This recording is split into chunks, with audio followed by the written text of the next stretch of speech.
కేంద్ర ప్రభుత్వం ప్రతిష్టాత్మకంగా తీసుకున్న వక్ఫ్ బిల్లుకు రాజ్యసభ ఆమోదం తెలిపింది. బిల్లుకు అనుకూలంగా 128, వ్యతిరేకంగా 95 ఓట్లు వచ్చాయి. కాగా లోక్సభలో సజావుగా ఆమోదం పొందిన వక్ఫ్ బిల్లు 24 గంటల తర్వాత ఎగువ సభలో కూడా ఆమోదం పొందడం విశేషం. సుదీర్ఘ చర్చ అనంతరం రాజ్యసభలో ఈ బిల్లుకు ఆమోదం లభించింది. అర్ధరాత్రి దాటే వరకు సభలో విస్తృత చర్చ జరిగింది. మైనార్టీ వ్యవహారాల మంత్రి కిరణ్ రిజిజు వక్ఫ్ బిల్లుపై చర్చను ప్రారంభిస్తూ బిల్లు ముస్లిం ప్రయోజనాలకు హాని కలిగిస్తుందనే ఆరోపణలను తోసిపుచ్చారు. వక్ఫ్ బోర్డు నిర్వహణ, సృష్టి, లబ్ధారులు అంతా ముస్లింలే ఉంటారని, ముస్లిమేతరులు దాని వ్యవహారాల్లో జోక్యం చేసుకోలేరని నొక్కి చెప్పారు. ఈ బిల్లు మతానికి సంబంధించినది కాదన్న మంత్రి, ఆస్తి దాని నిర్వహణకు సంబంధించినదని, అవినీతిని నిర్మూలించడమే లక్ష్యంగా పెట్టుకుందని స్పష్టం చేశారు. ఒక ఆస్తిని వక్ఫ్గా ప్రకటించే ముందు యాజమాన్య రుజువు అవసరం అవుతుందని ఆయన తెలిపారు. ఇక చర్చ సందర్భంగా మంత్రి రిజిజు మరో కేంద్ర మంత్రి అమిత్ షా నిన్న వక్ఫ్ లేబుల్ చేయబడిన ఆస్తుల జాబితాను ప్రకటించారు. వాటిలో ఢిల్లీలోని లుటియన్స్ జోన్లోని ఆస్తులు, తమిళనాడులోని 400 సంవత్సరాల పురాతన ఆలయం, 5 స్టార్ స్థాపన కోసం భూమి, పాత పార్లమెంట్ భవనం కూడా ఉన్నాయి. वक्फ बोर्ड जो है एक स्टेचुटरी बॉडी होता है और आप स्टेचुटरी बॉडी को कहते हैं कि सिर्फ मुसलमान ही रहना चाहिए।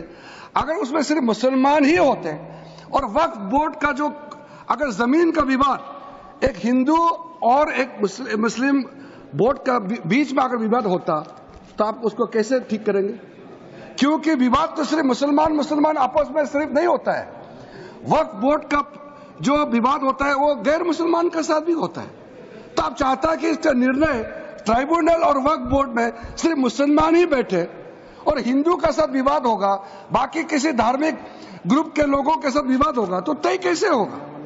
ये जो गवर्नमेंट का स्टैट्यूटरी बॉडी होता है ये सेकुलर होना चाहिए, इसमें सब लोग बैठना चाहिए। फिर भी हमने कहा कि रेस्ट्रिक्शन किया है कि यहाँ इतना ही गैर मुस्लिम हो सकता है। मेजोरिटी अब 22 मेंबर में अगर मैक्सिमम 4 होता है, वो 4 क्या आपको वहां निर्णय बदल सकता है? वो सिर्फ योगदान कर सकता है, अपना एक्सपर्टाइज दे करके वहां काम करने का वैल्यू को बढ़ा सकता है। तो इस प्रकार का कई लोग, इसलिए मैं कहना चाहता हूं कि आप लोग समझदार नहीं है, तो ये मैं कह नहीं सकता हूं क्योंकि समझदार ही है, लेकिन कहने का जो तरीका या आपका सोचने का तरीका, इसमें और हमारे सोचने के तरीका में अंतर है। अदरवाइज सर मल्लिकार्जुन खड़गे जी ने तो कितना बात कहा, लेकिन वरिष्ठ नेता है, सुबह भी बड़ा दुख के साथ उन्होंने कहा मैं जवाब देना चाहता, तो हमारा एक साथी ने डिस्टर्ब किया इसलिए नहीं बोला। मैं बहुत इज्जत करता हूं, जवाब देना चाहता हूं, लेकिन हमको मत बोलिए कि मंत्री जी ने मेरा किसी पॉइंट का जवाब नहीं दिया, क्योंकि आपका पॉइंट जवाब देगा तो बहुत लंबा हो जाएगा। सिर्फ मैं honourable members, subject to correction, ayes 128.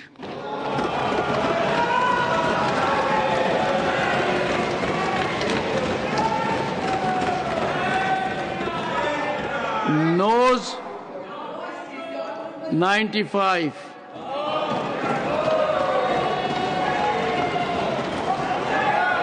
Abstention 0.